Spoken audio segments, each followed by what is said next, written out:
నానా ఈ మంత్రాన్ని నువ్వు ఎవరికి చెప్పకు, చెప్తే మంత్రశక్తి పోతుంది, సో నువ్వు గాల్లో ఎగరలేవు అని.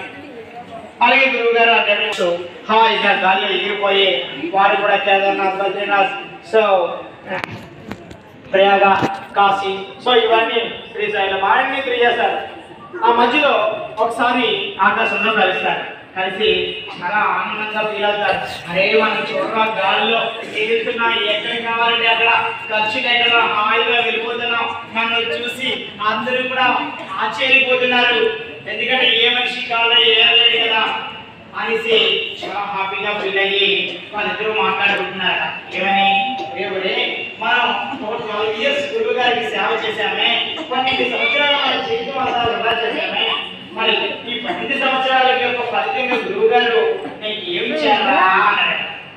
నాగా గురువు గారు ఏమీ ఇవ్వలేదురా, కానీ ఒక మంత్రం మాత్రం ఇచ్చారే. నా గురువు గారు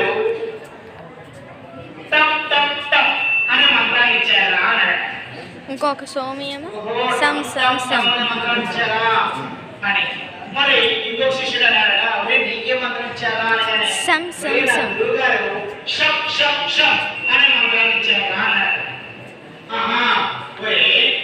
మనం 12 సంవత్సరాల జీవితాన్ని వృధా చేసుకొని గురువు గారికి ఏమో ఇన్ని సేవ చేస్తే నీకేమో తంతము, నాకేమో శంశము, మరి ఇంతేనా మన గురువు గారు మనకి ఇచ్చింది అన్నాడు.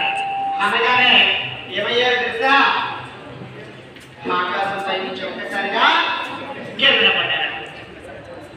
నిజానికి వాళ్ళు గాల్లో ఎలా ఎగరగలిగారు? సిలుకు ఆ టంటం అనే మంత్రం వల్లే కదా. మరి ఎందుకు పడిపోయారు?